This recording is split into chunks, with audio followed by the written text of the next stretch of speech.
रूमी शहर कोन्या टर्की देश की मस्जिद के सबसे बड़े मौलवी थे और मुसलमान धर्म का प्रचार प्रसार किया करते थे और उनके बहुत से शागिर्द थे। 15 नवंबर 1244 की रोज एक 60 साल का सफेद दाढ़ी वाला शख्स सर से एड़ी तक काला लिबास पहने हुए कोन्या के मशहूर चीनी बाजार में व्यापारियों की सराय में पहुंचा। इस शख्स का नाम समस्तरबेज था। समस्तरबेज से पूछने पर समस्तरबेज ने लोगों को बताया कि मैं एक राह चलता व्यापारी हूं। समस्तरबेज वहां जैसे कुछ खोज रहे थे और आखिरकार उन्हें रूमी घोड़े की सवारी करते हुए दिखाई दिया। एक दिन एक हौज के किनारे रूमी पुरानी इल्मी किताबों का एक ढेर रखकर बैठे थे और अपने शागिर्दों को पढ़ा रहे थे। समस्तरबेज वहां से गुजरे और उन किताबों के ढेर की तरफ इशारा करते हुए रूमी से पूछने लगे, ये क्या है? रूमी ने व्यंग्यपूर्वक उत्तर दिया, बाबा ये वो है जो तू नहीं जानता। ये सुनकर समस्तरबेज ने उन किताबों को हौज में धक्का दे दिया। ये देखकर रूमी आग बबूला हो गए और कहा, हे बदबख्त, ये तूने क्या किया? क्या तू जानता है ये किताबें कितनी कीमती थीं? ये सुनकर समस्तरबेज हौज में कूद गए और एक एक कर सारी किताबें पानी से बाहर निकाल कर रख दी। मजे की बात यह थी कि एक भी किताब गीली नहीं हुई थी, उल्टा उनमें से धूल निकल रही थी। ये हैरतअंगेज नजारा देख रूमी दंग रह गया और समस्तरबेज से पूछा, बाबा ये क्या है? ये क्या है?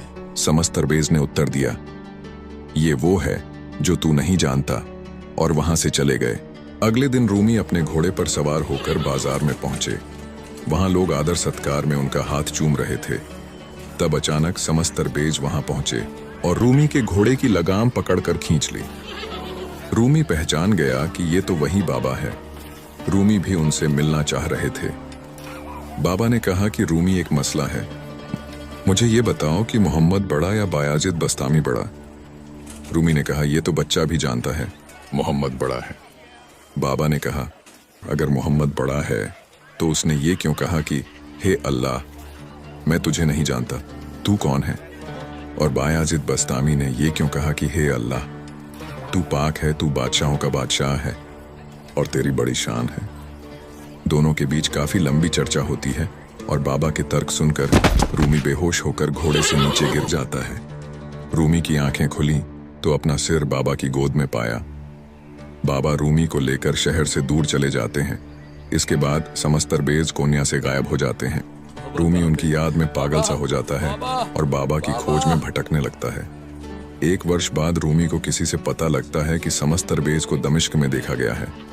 रूमी अपने बड़े बेटे से कहता है कि घर में जो सोना, चांदी, गहने, पैसा पड़ा है सब ले जा और बाबा को यहाँ ले आ।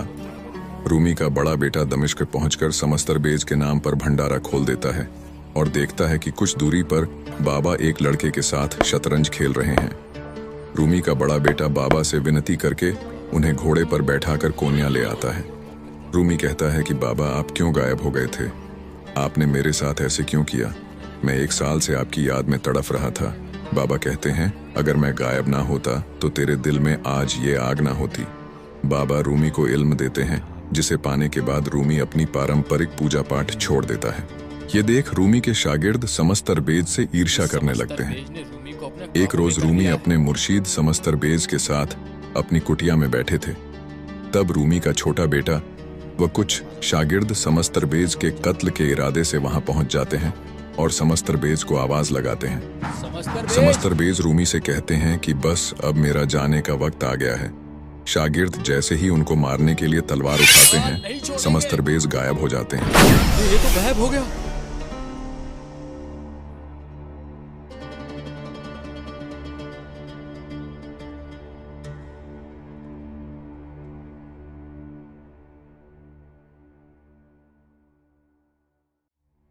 रूमी विश्व के जाने माने कवि हैं और कबीर साहिब जी के बाद दूसरे नंबर पर आते हैं। पश्चिमी देशों में रूमी काफी मशहूर हैं। रूमी की कविताएं अमेरिका में सबसे ज्यादा बिकती हैं।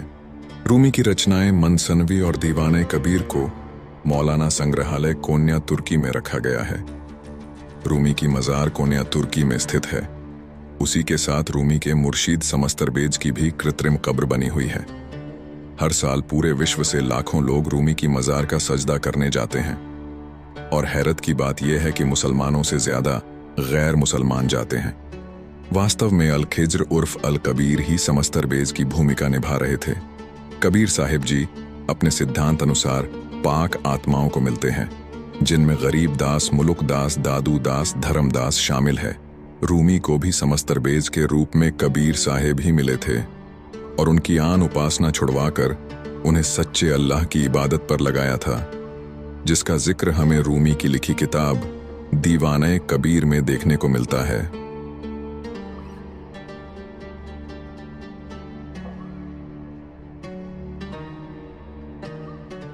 अगर आप भी उस सच्चे अल्लाह की इबादत के बारे में जानना चाहते हैं तो अवश्य पढ़िए ये पुस्तक, मुसलमान नहीं समझे ज्ञान कुरान।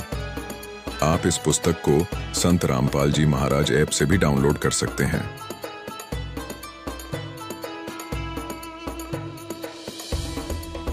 अभी डाउनलोड कीजिए गूगल प्ले स्टोर से।